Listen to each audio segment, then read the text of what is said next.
what's going on, man? Today is the 13th of October. Welcome into the ChrisBeCappinn Show. Today we got WNBA action and WNBA Game 2 action, and we got a bunch of games in the NFL. So we'll go through the WNBA game. We'll get into a couple looks for the NFL as well.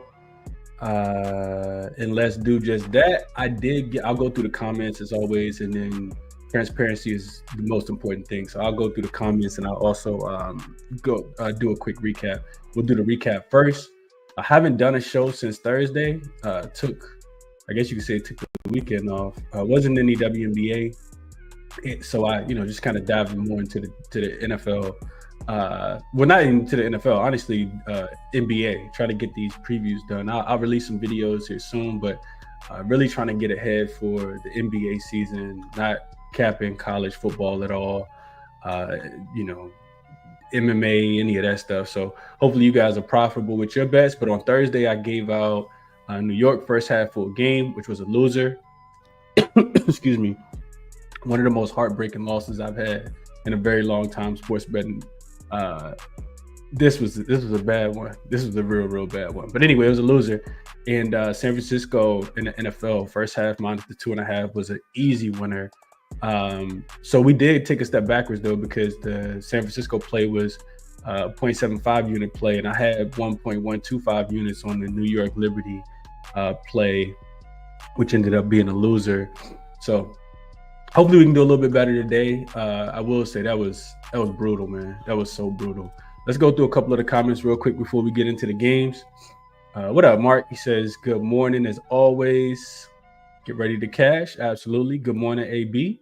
Marquise in here as well. Says, rise and grind people. What up, dropping dimes? AB says, for some reason, I'm liking the Raiders today. We can talk about it. We can definitely talk about it. What's up, Mitchell? Appreciate you for tapping in as always. My guy Justin in here. Justin says he's on the Bears minus 103 at 9:30. Very close. I was very close. I didn't bet the game, but I was very close to getting to the opposite side. I do not like the Bears today. I think Jacksonville can win that game. But we'll see. Kind of hard to fade the London Jaguars. The Jacksonville Jaguars is a different story.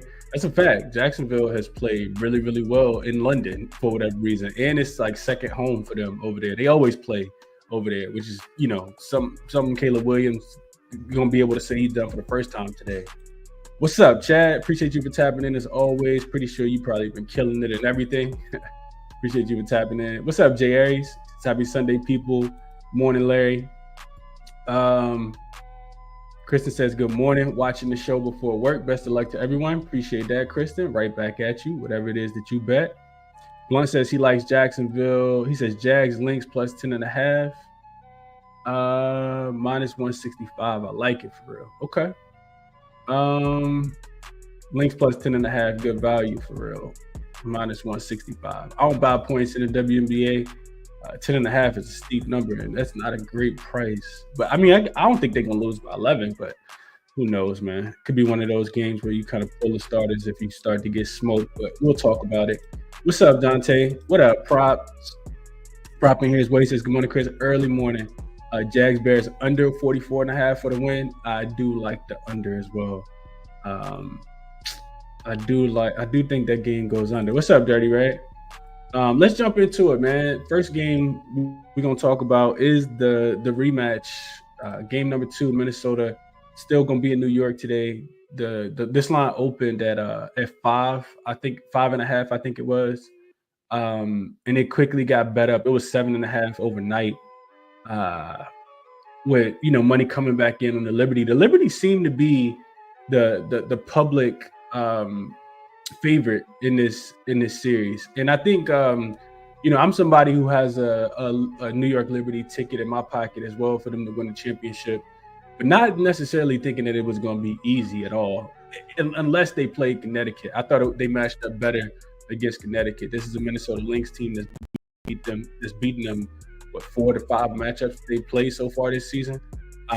So now Liberty in a do or die spot. You don't want to, be coming from. You don't want to go down 0-2 on your home court, having to go to Minnesota for Game 3 a game that could ultimately decide who hoists the WNBA championship.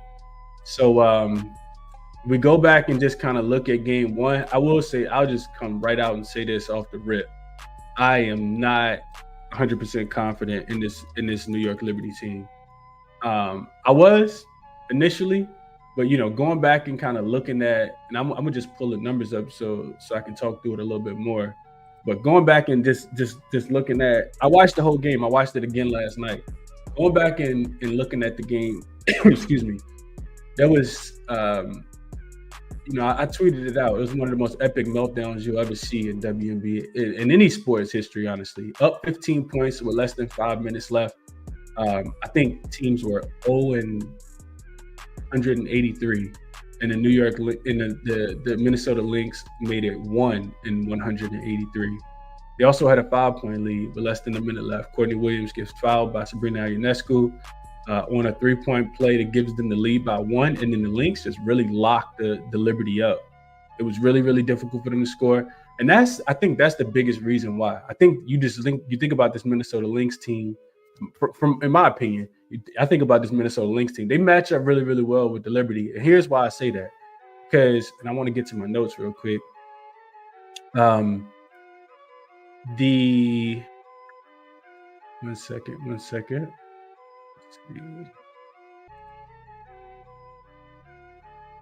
The Minnesota Lynx, when I say they match up well with the Liberty, I mean that, their best player, in my opinion, is still Stewie. And Stewie goes against, her matchup is Fee. Fee just won Defensive Player of the Year. She held Breanna Stewart in check in this game. Breanna Stewart, shot below 50%.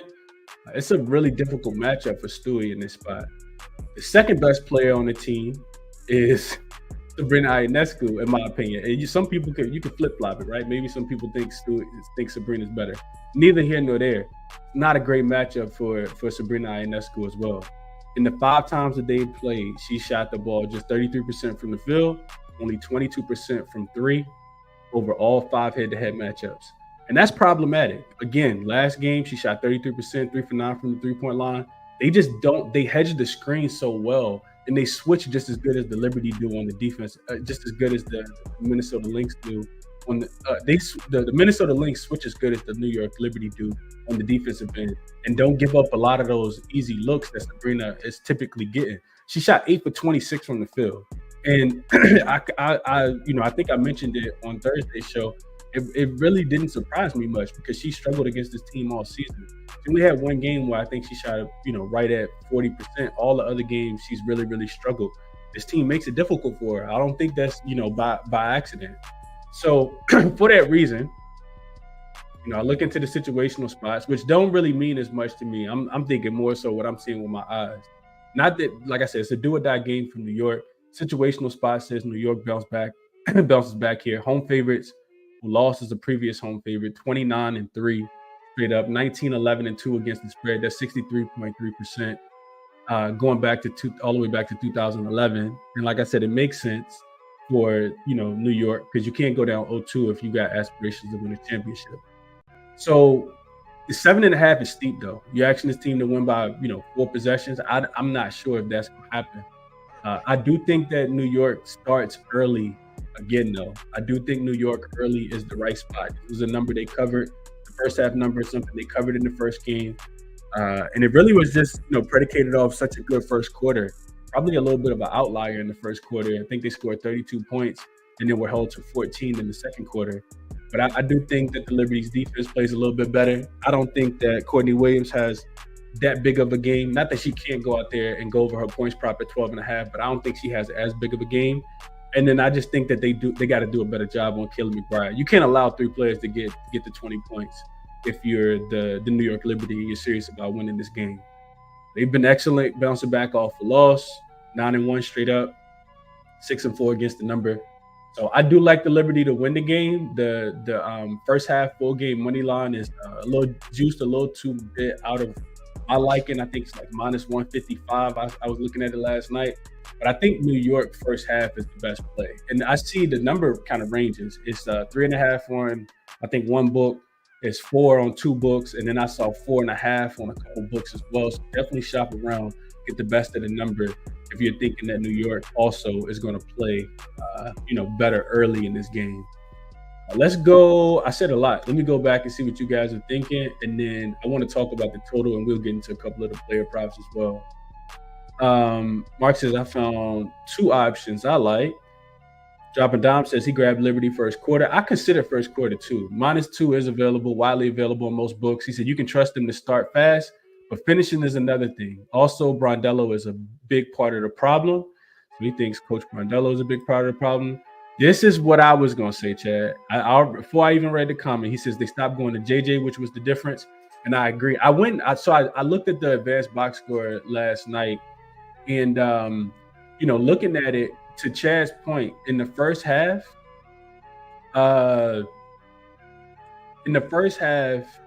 Jacquel Jones had 13 points and 4 rebounds, and she got 6 shots in the first half, while everybody else was Sabrina going 4 for 15, and even Phoebus shot 2 for 7 from the field. Just luckily, both of those were 3-point shots. But if you look at the second half specifically, that's exactly what happened. Specifically in the fourth quarter, the thing that was working best was getting the ball to Jacquel Jones. She plays a lot better when she's getting more touches. And in the fourth quarter, talk about going completely away from her. Jacquel Jones shot 1 for 2 from the field and finished with 2 points and 1 rebound. That was the biggest problem in my opinion. Breanna Stewart, Sabrina Ionescu combined to go 2 for 9. And the only advantage that they have in this, in my opinion, the only big advantage that they have is going to Jacquel Jones, because the Minnesota Lynx don't have a traditional center. Elena Smith is a pretty good defender. She can't guard Jacquel Jones, though. They have to go back to it if they want to be successful. So could not agree more with Chad on this point. Justin says if I bet anything, which I doubt, it'll be Liberty early first quarter as well. Drop a dime says thought on Jacquel Jones double-double. I think so. The number was, I think, 18-3 was the, or 18-2, I think it was, or something like that. When Jacquel Jones had a double-double this season, she had a double-double in the last game. It was one of the first times that they've lost in quite some time, but it was also just an epic meltdown. Chad likes the first quarter. He says first quarter, first half libs, and first quarter team total over 21.5.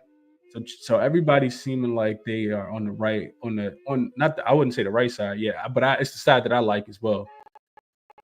Mark says libs -3.5, under 172, and plus 104, or libs -3.5 and over 152.5 at plus 109. So Mark getting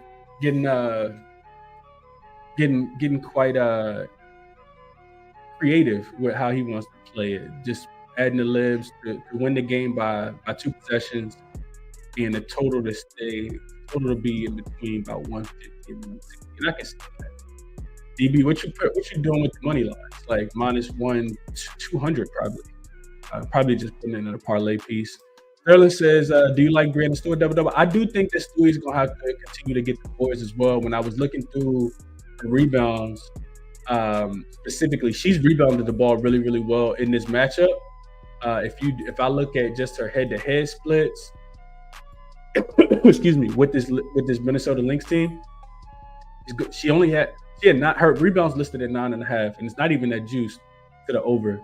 The last game that she just played, game 1, was the only game that she didn't get double-digit rebounds. She's had 11, 17, and 18 rebounds. So I do like Stewie to bounce back and go over her rebounds prop at 9.5. Even when she missed, it was only by the hook. So I do like that a lot, Sterling. I was looking at that. I was going to mention that as well, but I won't mention it now. I won't mention it as much now. Back against the wall, you got to give everything you got in this way, in this spot anyway. First says plus 7.5 is free. Taking a stand on Minnesota here. Mitchell says taking the first half spread for the Liberty. I like the first half as well. Betty Riggs says I like Williams to get her point, so thinking Courtney Williams continues to play well. What's up, Brian? He says, good morning, Chris. Riding with the Bears today. Home team overseas, 35-10 against the number. I did see that as well. He says better defense against the run. Minnesota plus 7.5 is too many points. Let me talk you off. If I had to bet the spread, I would only be able to take the plus 7.5. I just feel like the number's getting a tad bit disrespectful for this Lynx team. This was as somebody who, like the Liberty in this series, I will say I'm not as confident in it as I was, just a couple weeks ago. And real quick, just to put some numbers to this Lynx team, as a road dog, they've been by far the best team in the WNBA. 9-4 straight up. 9-4 straight up as a road dog. That's 69%.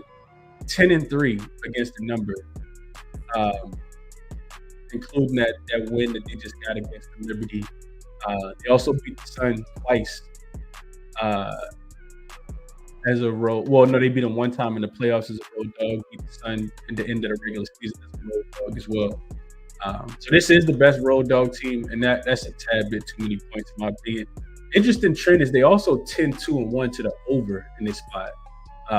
They don't really get a lot of, like, sometimes at the beginning of the season it was because of their defense. They held 4 straight opponents under their team total as a road dog. But since then, they've only held 1, 2, 3, 4, 5, 6, 7, 8, 9 of the 9 opponents since. They've only held 3 under. So opponents are 6-3 to the over on their team total. It's really just been their offense. Teams can't stop them from scoring the basketball. As a road dog, they went up and over their team total 3, 4, 5, 6 straight times. And some of those include the playoffs as well. And 2 of them have come against this Liberty team. So this game was going to go over in regulation. It finished 95-93. But it went over in regulation. So, I mean, the over, ended up hitting, but it went over in regulation as well. Let's see. Bears line. Sabrina Ionescu over 18.5 points. I couldn't face Sabrina just because I kind of feel like, she's going to continue to shoot the basketball. Like I said, she shot the ball terrible in the head-to-head matchup. Just going backwards, 8 for 26 is 31%. 3 for 9 from the three-point line, 33% in game number 1. The game where they got smoked at home, towards the end of the season, back on the 15th of September, he shot 2 for 12, 17%, 4 for 21 from the field, 19%. So, this is just not a really good matchup for Sabrina. But the attempts are going to be there. 21 times, 26 times, 20 times. Even though, 3 games ago, back on July the 2nd. So the attempts are going to be there. She's going to continue to shoot the ball. She's actually shot the ball at least 20 times in each game. And she should be able to get to 18.5 points just strictly off volume alone. So I couldn't disagree with you on this one, DB. Chad says Elena Smith, I love, but she isn't stopping JJ. They need to feed the beast the ball. Feed the beast all game. I agree with that. I definitely agree with that. First says Sabrina needs to go off for the Liberty. She has struggled all season against the Lynx. That's what I said. Dirty Bake says I have to take the points with the Lynx. The Liberty had a chance to blow them out and didn't do it. Agree with that. Mitchell says that double result was like minus 180 first half full game for the Liberty. I can't quite get there. I think I saw like a minus 155, minus 160. I didn't want to play that either. DB says Nafisha Collier goes under her points, rebounds, and assists, something that she has been doing. She stayed under her points prop yet again in the head-to-head matchup. She's been under on her points against this She's been under her points prop against the Liberty in 2 of the 5 games that she's played so far.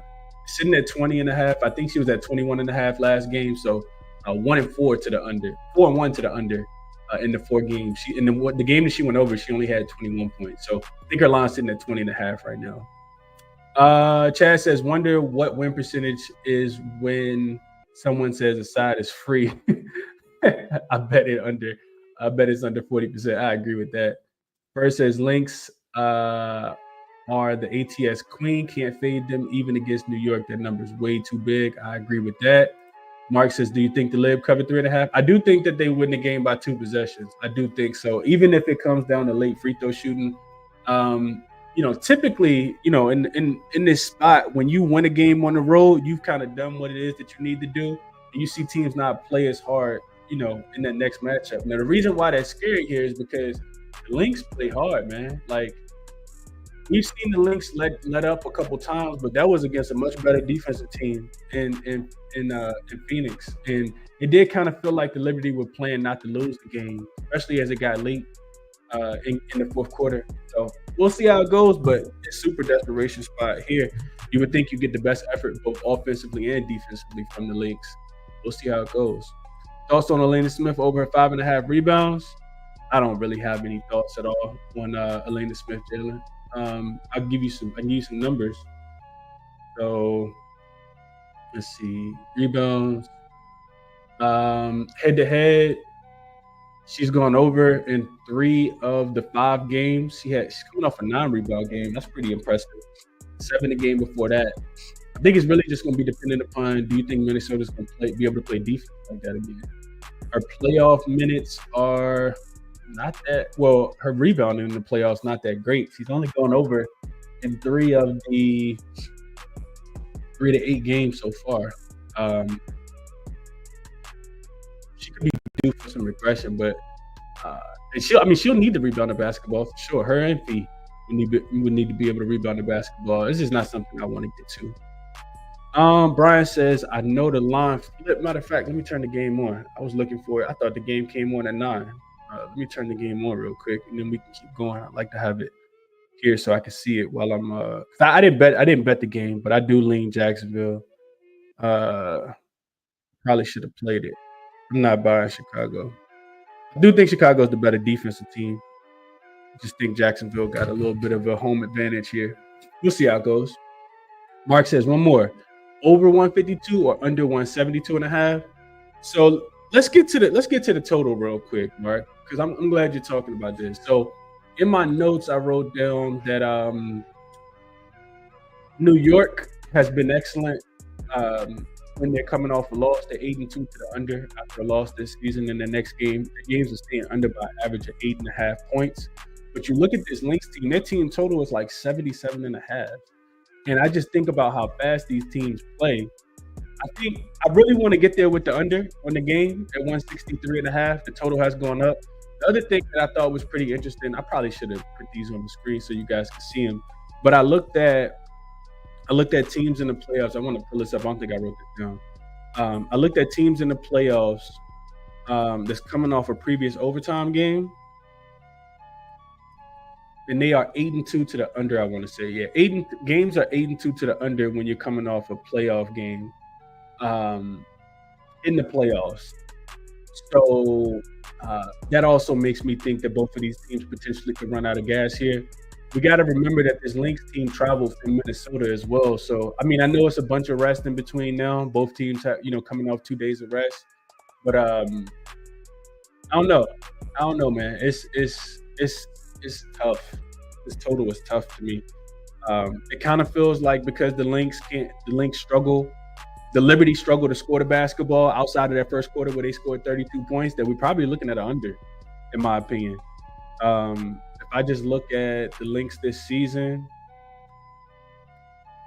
against the Liberty, the totals are 3-2 to the over, going over by about 2.5 points. So it's about right. And we had the overtime game. So totals were 2-2. And they were right in this range of 163 as well.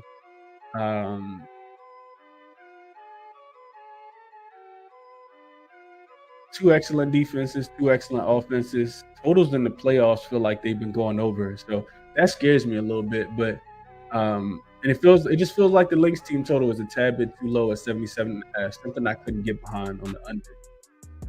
Can't Stop says, what's up, Chris? Happy I didn't miss the show. Just woke up. Mark says, I'm also on Libs first half minus 3.5. Yeah, that's the play that I will be making on this game is Libs first half. Watcher says, if Liberty don't blow out the Lynx, probably win. If it's close, line says it all at 7.5. Yeah, it's just really difficult. Now, can they do it? Absolutely. It's really difficult for me to want to lay that big number with the Lynx, with the Liberty in this spot, though. Can't Stop says, I'm tempted to split my money, half unit on the under, half unit on Lynx to cover the 7.5. Too many points for this for a team versus the Liberty has only beaten one time this season. Agree with that. What's up, Tasha? Appreciate you for tapping in as always. So yeah, I mentioned the total. My favorite player prop in this game, and it's a scary one. I haven't pulled the trigger on it quite yet. I think this game tips off at 3:00. Is actually Sabrina under on her 3-point prop. And the reason why I like it is because you can get you can get pretty good value here. Sabrina is somebody who typically makes a bunch of threes. I think you can get the under 2.5 threes at minus 102. And I think it correlates with Phoebus to go over on her points prop at 9.5.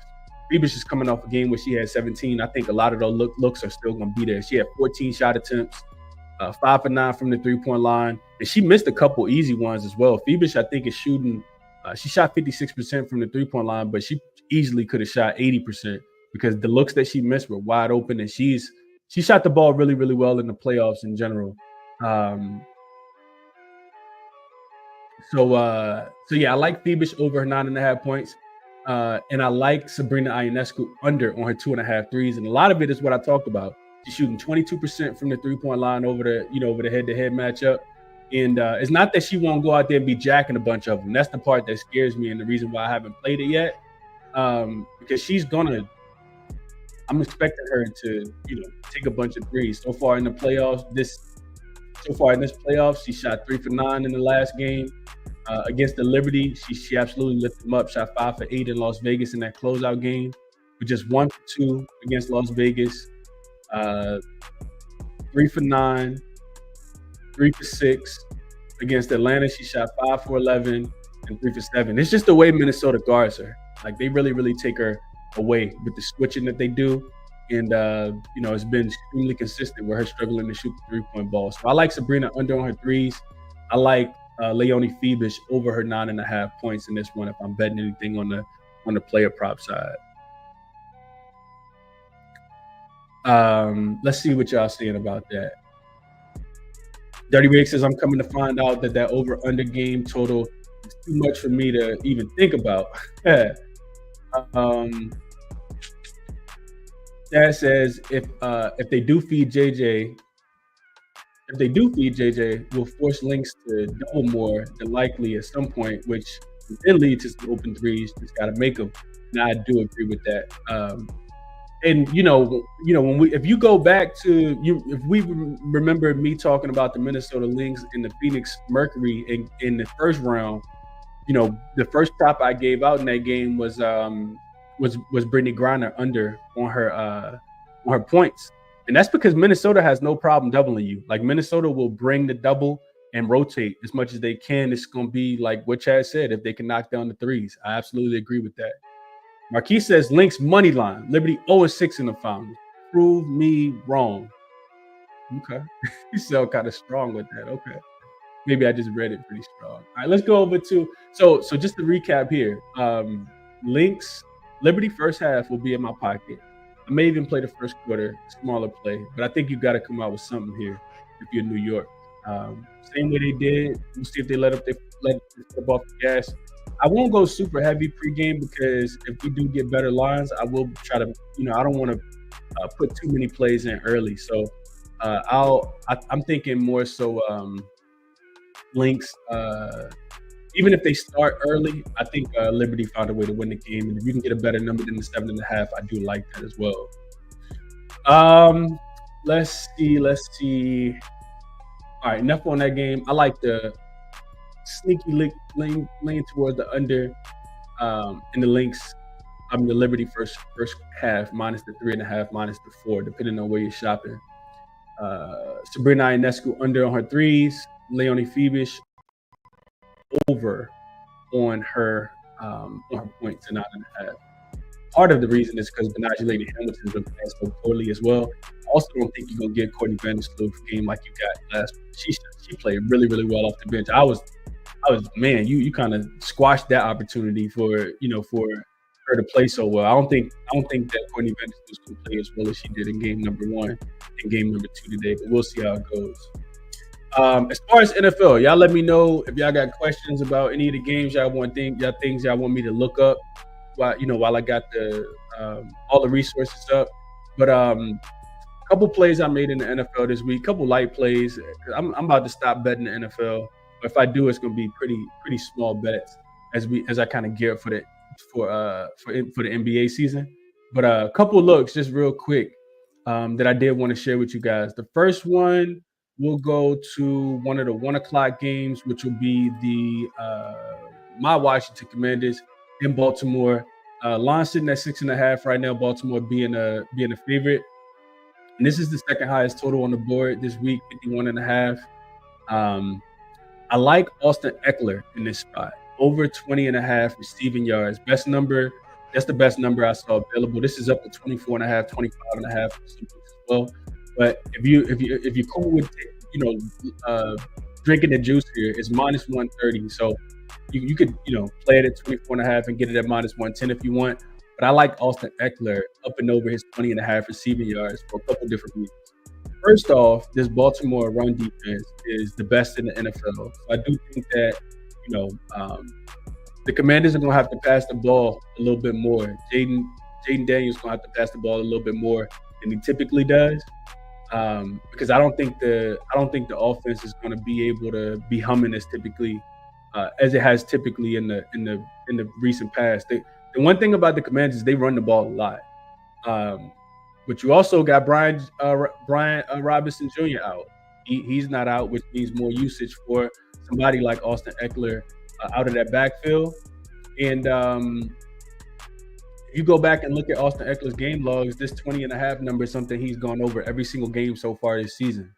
So I love it for all of those reasons. Also, last thing I'll mention is that the Commanders will probably be playing from behind in this game. I think this one sets up well. I think Baltimore will be able to run the ball, try to keep away from the Commanders and keep Jaden Daniels on the sidelines. So I think Baltimore, probably tries to dominate time of possession here. But either way, I think Austin Eckler is going to get 21 receiving yards, 25 receiving yards. Honestly, I would play both. But I like Austin Eckler. It's my favorite player prop in that game. Sneaky player prop, Austin Eckler to go over. And Jacksonville is absolutely moving the ball at will against the Chicago defense, as I kind of projected. Anyway, let's see what any thoughts on that game. Justin says Bears defense is cheeks. Yeah, I said that. Going back real quick, Mark says if Libs have to shoot more efficiently, they own the boards, but Collier defense is killing them, and I agree with that. Yeah, I saw that as well, chat. I'm on the Bears. I'm sweating bullets already. Yeah. Good luck being on the Bears, man. Rookie quarterback on the other side of the world. I want no parts. Chad says, good luck taking the Pelicans +1 preseason. 11-6 to start preseason. Like it. Brian says Bears will bend, but they won't break inside the 20. They probably will end up getting a stop here. I don't think Jacksonville will score. We'll see how it goes, though. Commanders money line, Drew says. And he likes Terry McLaurin. Scary Terry over his 80 receiving yards. I do like Scary Terry. I like Scary Terry a lot. Dropping Dime says Packers Cardinals under 47. Wind and rain in the forecast. It's not a total that I really looked into, but I'm pretty sure you've done your homework here. Let's go over to another game real quick.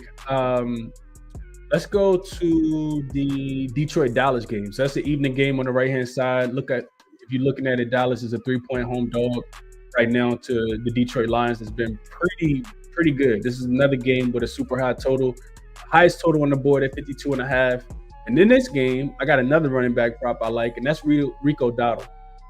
Under on his rushing attempts. He did take over as the lead back last week against the Pittsburgh Steelers in Pittsburgh, and I think he ran the ball 20 times. But the books are smart. They didn't set the line, too high. You actually can get this at -110 on a couple books right now. I think this is a game that Dallas is going to have to throw the ball a lot. I think Detroit's going to be able to score. Dallas down a couple defensive players. I think they're going to struggle to put pressure on Jared Goff inside the dome. And I think this total is really, really high for a reason.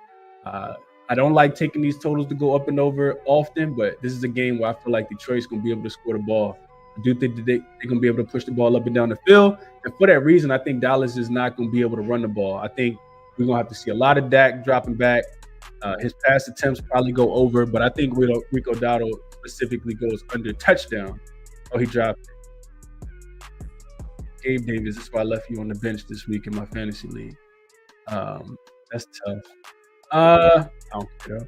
Let's see. So Rico Dowdle, one of the things I mentioned, outside of Baltimore having the best rush defense in the NFL, this Detroit defense is probably the second best, if not second, they're third best. Only 2 running backs of the 9 that they faced so far have actually run the ball 12 times in totality. And not that Zeke is going to be a big part of the offense at all, but I don't think they're going to run the ball 12 times in general. So I like Rico Dowdle to go under on his 11.5 rushing attempts in this game. Any thoughts from you guys at all on that game in general? Tasha likes Scary Terry over his 4.5 receptions. I couldn't talk you off. I like Scary Terry today a lot as well. I didn't play him. Drew says Lions money line, team total over 29.5. And David anytime touchdown. Lions probably do get to 30 this week. I can see that. I definitely can see that. Dak over an interception, especially if you got to pass the ball a lot. Seems like that makes a lot of sense. Ryan says Lions here, Chris. Cowboys haven't played a defensive line or offensive line like Detroit. I think they pushed them around. I agree with that. It's a pretty. I kind of feel like it's a pretty public favorite, and home dogs. But 3 is a super short number, man. I'm just not. And plus, where's Dallas played better at this season? It's been on the road. Game 1 against what we thought was going to be a pretty scary Cleveland team, at least defensively. Dallas looks really, really good. Last week in Pittsburgh, even with the delay, Dallas looks really, really good. So I do think for whatever reason at home they haven't looked as good, and I think Detroit dominates the line of scrimmage as well, Brian. I think I haven't bet it yet, but Detroit minus the line isn't moving. Detroit minus the 3 is definitely on my short list, and I already wrote that down. We like Detroit minus 3. Jahmyr Gibbs over his 82.5 rushing and receiving yards for Justin in that game. AB says Jags got Tank Bigsby and Tyler Etienne, but get to the red zone and start running. Darius Johnson can't make this shit up. 3 times that the game goes over. Dante says lean Lions, lean over Dak, due for a shootout. I don't know how much of a shootout it's going to be, but I do think Detroit scores. I don't know how much Dallas scores, though. The Lions are on turf, man. If you know when it comes to Jared Goff playing inside a dome. You definitely want to back him in those spots. All right, let's go to one more. Pretty simple one here. Aiden O'Connell, throw a pick. You can get at minus 114 on FanDuel. Getting this first start of the season. It's against a Pittsburgh defense that I think has, what did they have? 4, 5, 6 interceptions so far this season. Aiden O'Connell threw a pick last week when he came in for relief duties and without a full game. So I love that you can get this at anything less than minus 120. I think Pittsburgh is going to be able to slow down the run, especially with the running backs for the Raiders kind of being banged up. I think Zamir White is listed as questionable with a groin injury. If he plays, I'm not sure how efficient or effective he's going to be. And you look at this Raiders offense in general, they 4th in giveaways per games. Still no Devontae Adams. I think Jacoby Myers also downgraded. Don't think he's going to play. So you got timing issues, new quarterback. I love Aiden O'Connell to throw a pick in this game. I played that at minus 114. Best number I found was over on FanDuel. Aiden O'Connell to throw a INT. Jalen going back to that last game. He likes the Cowboys kicker over 1.5 field goals. This is Monty for anytime touchdown as well. Henry anytime touchdown should be an easy lay. We'll see how that goes. Steelers money line. Raiders team total under 15.5. I do like the Steelers a lot today. I know Tomlin on the road as a short favorite is not necessarily the best proposition, but I really have a hard time seeing how Las Vegas is going to score the football today. Pittsburgh also on my short list. Those are the 2 teams that I really like the most. Always, a little nerve-wracking betting short favorites on the road, but it's the only way that I would look in that game would be towards Pittsburgh Steelers as a short dog here. Brian says he's on Pittsburgh here. He says there's a lot of problems in that locker room for the Raiders and the coach now. Yeah, who is it? Antonio Pierce? I'm not big on Antonio Pierce at all. Slick Pick says he's gonna take him on the money line. Drew says Phil's 25 rushing yards. Okay. Let's see what else I got for y'all. So I talked about Aiden O'Connell. I talked about Rico Dowdle. I talked about Austin Eckler. Yeah, I think we'll leave it there. There's a couple others that I got on my short list as well, but I think we did a pretty good job. We'll leave it there. Let's add these real quick so you guys can see them. And then we'll get ready to get up off of here. Aiden O'Connell. Over. Remember last week, if you guys tuned in, these player props went 3-0. I think I gave out 3. It went 3-0 last week.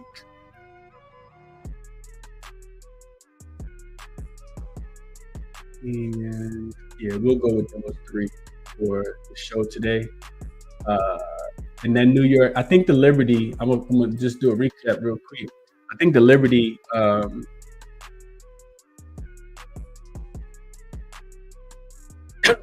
think the Liberty line is on DraftKings, just FYI. If you want to get the 4 for the Liberty. 3.5 is available on Fanatics. Fanatics limits me. And it's minus 115. 4.5 everywhere else except DraftKings has a 4 at minus 115. But it is for everywhere else. I like that number a lot. In first quarter, I think the 2 is widely available. It's actually moved now. It's actually moved to 2.5.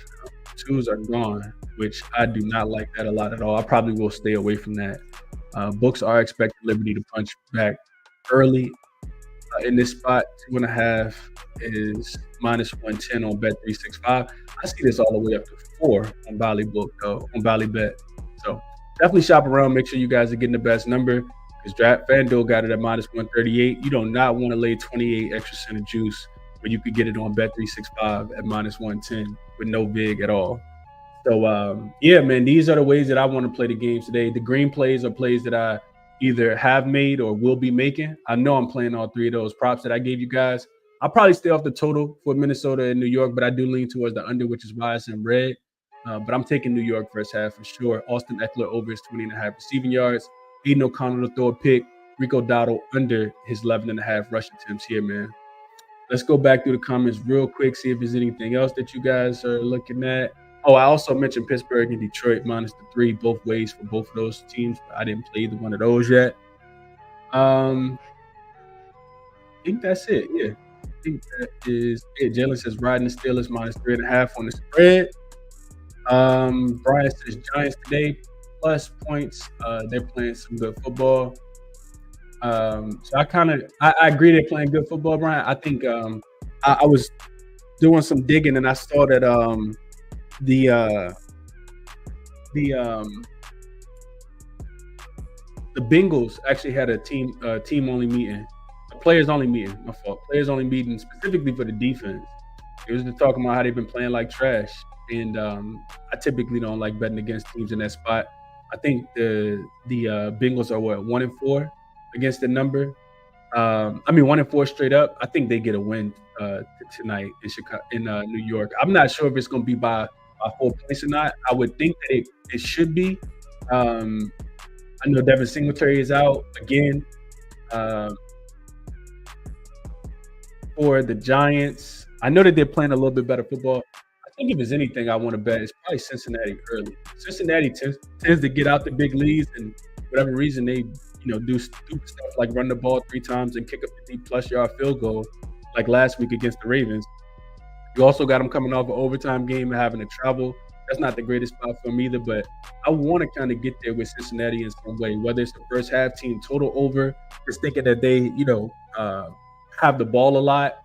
I'm still not the biggest believer in Danny Dimes, even though he's been playing a little bit better over the last few weeks. They got a big win, an impressive win in Seattle last week, but we thought Seattle was a little bit fool's gold with their easy schedule to start the season. At least I did. All right, so that's that. Just kind of giving you guys some thoughts on that one. Justin says Caleb just threw a ball off offensive lineman basement. I'm all yeah. What was y'all thinking, man? Betting. I mean, the game's still early, but what was y'all liking about Chicago in this spot? You definitely want to fade them off a big win like they had last week. There's no way I could have got Chicago in this game. Like I said, I didn't bet it. We'll see how it goes. We'll see how it goes. Appreciate everybody for tapping in as always. Just sharing some resources as I always guys, Jim. I use the sportsbook screen page as I always talk about. I just talked about how you can save 18 cents, on betting some of these lines. So definitely check out that referral code CBC to get you 20% off your first month if you guys are interested. Money Baller as well, 50% off. They're still running the promo over there. I'm not sure how long it's gonna go for, but check it out, man. Dive into Money Baller. It is absolutely amazing with just all the information that it shares with you, so you don't have to start, at square one. Definitely check out Money Baller if you guys have not already. And that'll be it for the show, man. Appreciate everybody for tapping in as always. Do me a favor, hit that like button on the way out. It definitely helps the algorithm, helps the show. NBA right around the corner. I'm not playing any preseason today, but I will get out some of these preview shows. I talked about those, so definitely check those out. If you have not, I think we got about 12 teams left to preview. We'll be done this week coming up, and the NBA season starts not this week, but the following week. So super excited for that as well. Subscribe to the channel if you guys are new. The like button, like I said. Best of luck on all your action. I'll catch you guys in the next one, man. I'm out.